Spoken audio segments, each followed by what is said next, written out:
देखिए, इकबाल भाई, मसला ये है कि एक पहली बात तो मैं आपको वो कह दूं कि आपको ये पता है कि मैं कोई प्रोफेशनल palmist नहीं हूँ, बिल्कुल। palmist एस्ट्रोलॉजर हूँ, लेकिन मेरा अपना देखने का चीज़ों का अपना स्टाइल है। मैं दो तीन चीज़ों को मिक्स करके देखता हूँ। पहली बात तो ये कि एक मैं हाथ को देखने के बाद सिर्फ इस पे इक्तफा नहीं करता, मैं उस शख्सियत और उसके हवाले से जायचा बनाकर उसको साथ मिलाने के बाद कोई बात करता हूँ। मैं इंडियन माइथोलॉजी को या इंडियन पामिस्ट्री को देख के, जो यहाँ के हमारे जो मुल्क में जो कुछ हो रहा है वो उसको देखते हैं, वहां से उठाते हैं और उसके बाद जो है ना गुफ्तगू शुरू कर देते हैं। और कभी किसी ने ये देखने की कोशिश नहीं की कि आया जो कुछ उन्होंने कहा वो सही साबित भी हुआ या नहीं। इसलिए कि हमें मुस्तकबिल देखने की ख्वाहिश तो बहरहाल हर शख्स को होती है। अच्छा, जहां तक मैं देखता हूँ इसके हवाले से जो इनकी गुफ्तगू हुई है या जो कुछ यूसुफ रजा गिलानी जीते हैं, एक तो मैं इससे कता नजर कि ये क्या है, मैं आपको एक बात बता दूं कि यूसुफ रजा गिलानी मेरे क्लास फेलो हैं, तो इसलिए मैं कोई इस हवाले से ये बात नहीं कर रहा, लेकिन जो कुछ हुआ वो ठीक नहीं हुआ। अगर पैसा चला है तो ठीक नहीं चला। सियासत को सियासत रहना चाहिए। इमरान खान की जो मैंने अब तक जो प्लेनेट के हवाले से जो कुछ देखा हाथों से कता नजर, उसके मुताबिक मुझे ये नजर आ रहा था कि ये जो सेनेट का इलेक्शन है, इसमें अक्सरियती पार्टी जो है वो पीटीआई होगी, लेकिन जो सेनेट का चेयरमैन है वो पीपल्स पार्टी का होगा। अब मैं जो कुछ देखता हूँ हाथ के हवाले से, मैंने पिछले प्रोग्राम में भी आपको इमरान खान के हवाले से कहा था कि वो लंबी इनिंग खेलेंगे। वो जो मैंने हाथ की रीडिंग आपको बताई थी, वो मैंने सिर्फ हाथ की रीडिंग के हवाले से नहीं थी, मैंने उनके जायचे को मद्देनजर रखा था। इमरान खान के जायचे में जो ये जो प्लैनेट्स हैं, इनका इन्फ्लुएंस चल रहा है। उनके जायचे में जुपिटर जो है वो बड़ा स्ट्रॉन्ग है, जो मेरे हिसाब से उनको 2031 तक इक्तदार में रखेगा। मार्स जो है वो जुपिटर के घर में है और जुपिटर जो है वो मार्स के घर में बैठा हुआ है, इसीलिए जो है इमरान खान स्ट्रॉन्ग है। अभी जो मई है, 22 मई तक जो है ना, ये बड़ी मुश्किलात का दौर है इमरान खान के लिए भी और अपोजिशन के लिए भी। ये जो सितारे हैं ये इस तरह एक दूसरे में पे नजर किए हुए हैं कि इसमें हमें कोई कुछ नजर नहीं आ रहा कि ये क्या है। लेकिन एक बात बड़ी क्लियर है कि ये गवर्नमेंट जाने वाली नहीं है।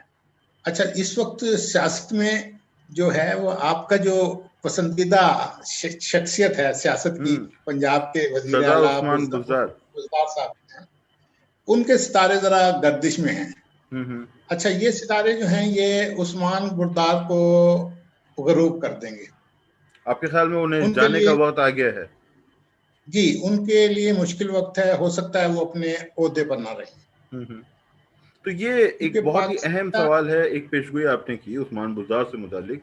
तो फिर ये सवाल भी हमारे जहनों में आता है कि अब किसका सितारा, अगर इनका सितारा गुरूब हो रहा है तो किसका सितारा तुलू होगा? कौन बन सकता है अगला वज़ीर आला पंजाब? तो इस तरह का नाम भी है आपके जहन में?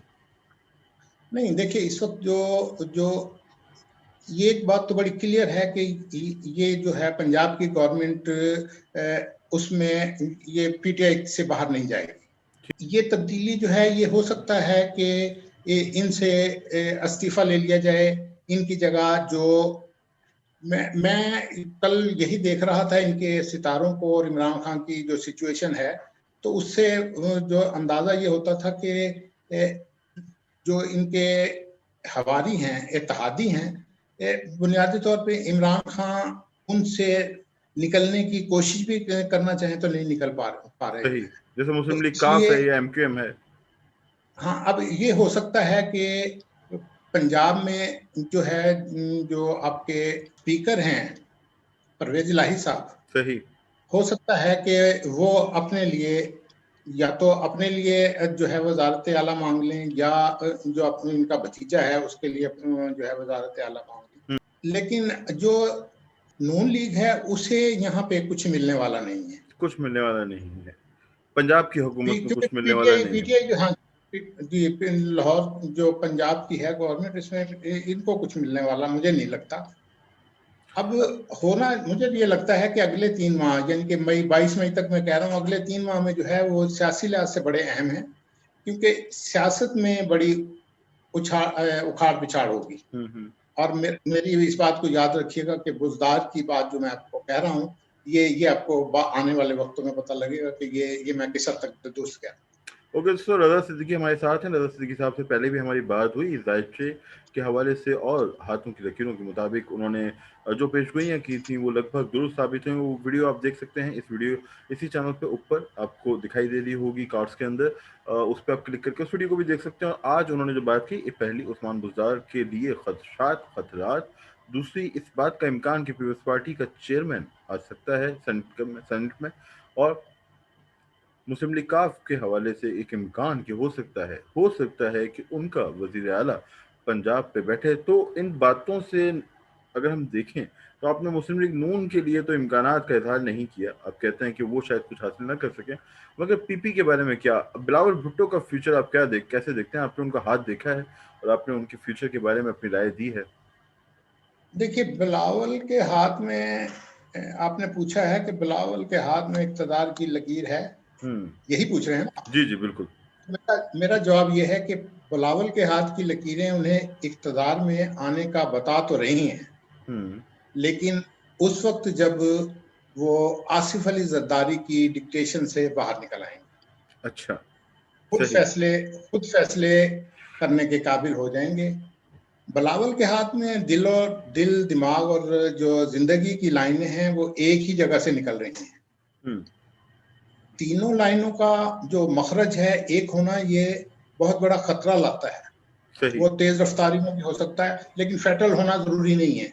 लेकिन उन्हें परहेज करना चाहिए, तेज ड्राइविंग नहीं करनी चाहिए, और इस तरह की जो बातें हैं जो बगैर किसी को बताए निकल जाना या हिफाजती इक़दाम ना करना, इस तरह की चीजों से उन्हें परहेज करना चाहिए। यानी हिफाजत के मामले में उन्हें मतलब कोताही उनको नहीं एहतियात बरतनी करनी चाहिए। दूसरी बात यह है कि उनकी लाइनें जो हैं, जो ये वाली जो 3 लाइनें जो इकट्ठी निकल रही हैं, जिनका मखरज मैं कह रहा हूँ, वो ये है कि ये तख्त या तख्ता लाते हैं। यही इसी तरह का जो 3 लाइनों का जो स्ट्रक्चर है, ये मैंने बहुत सारे हाथों में देखा, जैसे कि भुट्टो के हाथ पे भी इस तरह का हाथ पे मुझे नजर आया, नवाज शरीफ के हाथ पे भी इसी तरह का नजर आया, बेनजीर के हाथ पे भी ये 3 लाइनें जो है इकट्ठी आ रही हैं, बिलावल के हाथ पे भी 3 आती हैं।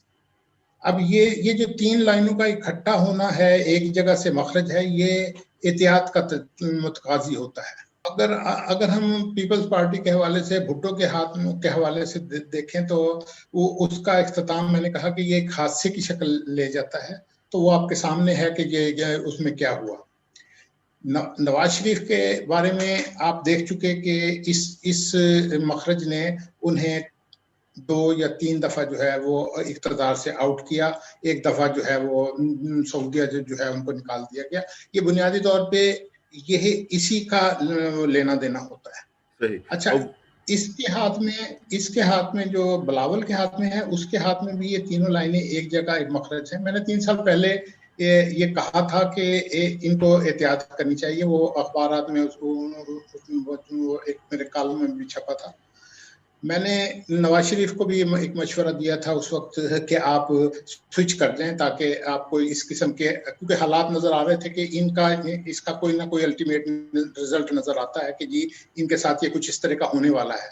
तो इनको सिर्फ यही जानते हुए इनको मशवरा दिया गया था कि जी आप सदर की तरफ चले जाएं, ताकि आपको वो जो इस्तिस्ना है वो मिल जाए, और उसके तहत जो है ना आपके, तो फिर ये सारी सिचुएशन ना होती। तो भुट्टो के साथ जो हुआ वो आपके सामने है। आप समझते हैं कि बिलावल भी के सदर बन सकते हैं? सदर के लिए हमारे यहाँ ज्यादा उम्र का बिलावल का मसला ये है कि बिलावल के हाथ में इक़्तिदार में आने में कोई रुकावट नजर नहीं आती। ठीक है। लेकिन इनका जायचा जो है, उसमें जायचे के जो सितारे हैं वो उनमें खासे कमजोर हैं, जो इक़्तिदार में आने वाले हैं। बन सकते हैं ये, लेकिन इनके इक़्तिदार में आने के लिए जो इनके आ सकते हैं, हो सकते हैं, ये इसमें कोई भी चीज पॉसिबल हो सकती है। ये इसके अंदर, अगर ये किसी हादसे का शिकार ना हुए, ओके। अब हादसे से मुराद ये हो सकती है कि इनके हाथ में जो ये जो उंगली है इनकी, यहाँ पे एक तिल का निशान है। जो ये तिल का निशान जो है ये आमतौर पे इन सारी जो पॉजिटिव चीजें हैं इनको नेगेटिव कर देता है। ठीक है। दूसरा ये वाला जो तिल का निशान है ये इनके लिए बदनामी ला सकता है। इनको मशवरा मेरा ये है कि नून लीग की मरियम नवाज से थोड़ा अलग रहें।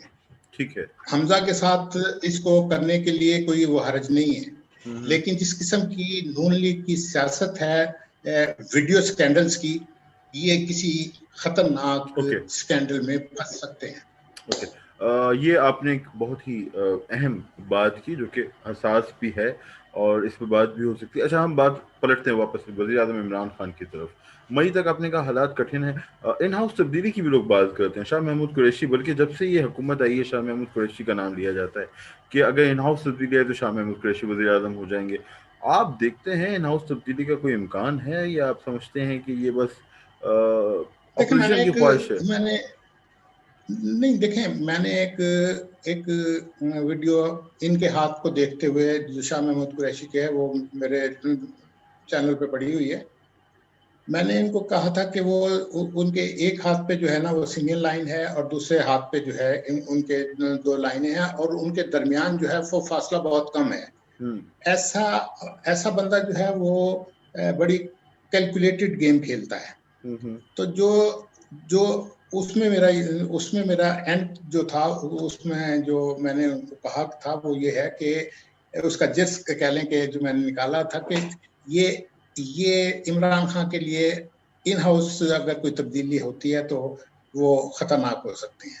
लेकिन अभी चूंकि मेरे हिसाब से लेकिन मेरे ख्याल से अभी चूंकि इमरान खान को 31 तक कोई खतरा नहीं है, तो ये एज सच कोई इतना ये जो सियासत चल रही है ना यूसुफ रजा गिलानी के लिहाज से, मुल्तान के रेफरेंस से, जो उस पंजाब के रेफरेंस से जो सियासत है, उसमें अगर कोई वहां की पॉलिटिक्स के लिहाज से कोई लेन देन हो जाता है शाह महमूद कुरैशी और इनके दरमियान, ये मखदूमों की सियासत जो है ये भी बड़ी पीरों की सियासत भी बड़ी अजीबोगरीब होती है। तो अगर उनके दरमियान अगर कोई हो जाती है, क्योंकि इनके आपस के रिश्तेदारियां हैं पीर पगाड़ा के साथ, यूसुफ रजा गिलानी की और इनकी, तो इन मखदूमों की जो अंदर की सियासत है, अगर उनके दरमियान कोई समझौता हो जाता है तो वो इमरान खान के लिए खतरनाक हो सकता है। ओके। अच्छा, आखिरी सवाल। लेकिन आप दूसरा जी कहें। दूसरा जो है कि इमरान खान को जो मेरे लिहाज से जो अब दूसरा खतरा है वो है इसके इत्तेहादियों से, और ऐसे इत्तेहादी जो कराची से ताल्लुक रखते हैं। आप चूंकि कराची से हैं इसलिए मैं ये कहना नहीं चाहता था, लेकिन ये मुझे जो नजर आता है ना वो ये है कि कराची के जो इनके इत्तेहादी हैं, मसलन एमक्यूएम को कह लें, मैं सीधा नाम नहीं लेना चाहता था, लेकिन एमक्यूएम मौजूद है। एमक्यूएम जो है उसका हमेशा से डुअल करैक्टर रहा है। उन्होंने तो अगर उनको इमरान खान से बेहतर मुफाद दूसरी तरफ से मिला तो वो इसका साथ छोड़ देंगे। सही। ओके। तो एमक्यूएम के मुताबिक इम्कान मौजूद है कि वो दूसरी पार्टी, जो कि कभी इम्कान है कि वो पीपल्स पार्टी होगी, चूंकि इस तरह उनको सूबाई हुकूमत का हिस्सा बनने का मौका मिल सकता है, उस समझ जा सकती है। उन्होंने उनके दरमियान जो एक बातचीत चल रही है ना, मैं उस रेफरेंस से भी इसमें ये कहना चाहता हूँ कि मुझे वो नजर आता है कि जो पीपल्स पार्टी है उसने सेनेट की, जो एमक्यूएम है उन्होंने सेनेट की नायब जो चेयरमैनशिप है उसकी डिमांड की हुई है। अगर पीपल्स पार्टी इस पे एग्री हो जाती है तो फिर हो सकता है कि वो ये उनसे अलहदा हो जाए। ओके, आखिरी सवाल। आपने 2031 तक का टाइम दिए, तो खासा वक्त है, इतना तवील वक्त आप दे सकते हैं? पाकिस्तान के अंदर तो कभी इस तरह नहीं हुआ कि कोई वज़ीर आज़म इतनी देर रहा हो, और फिर खान साहब की उम्र भी वो उस तरह, तो जैसे बेनज़ीर नवाज शरीफ जब वज़ीर आज़म बने थे तो वो अपनी जिंदगी के जवानी या इनके हाथ पे जो सनलाइन है ना वो शुरू हुई है ये इस मुकाम से, और यहाँ से एंड तक जाती है। जो एक लाइन यहाँ से शुरू होती है सनलाइन, वो देर से जो है, देर से इक़्तिदार मिलने की और देर से जो है शोहरत और वो मिलने की निशानदेही करती है। लेकिन जब वो अपनी वो उभार के एंड तक पहुंच जाती है तो उसका मतलब ये होता है कि ये अपनी जिंदगी के आखिर तक जो है वो उनको शोहरत दिए रखेगी। तो ये इस रेफरेंस से जो है, अगर 31 की जो है, बाकी ये आप इसको 31 ना कहें, उसको ये कह लें कि इनके एंड तक जो है ये बादशाह कर रहेंगे या बादशाह रहेंगे।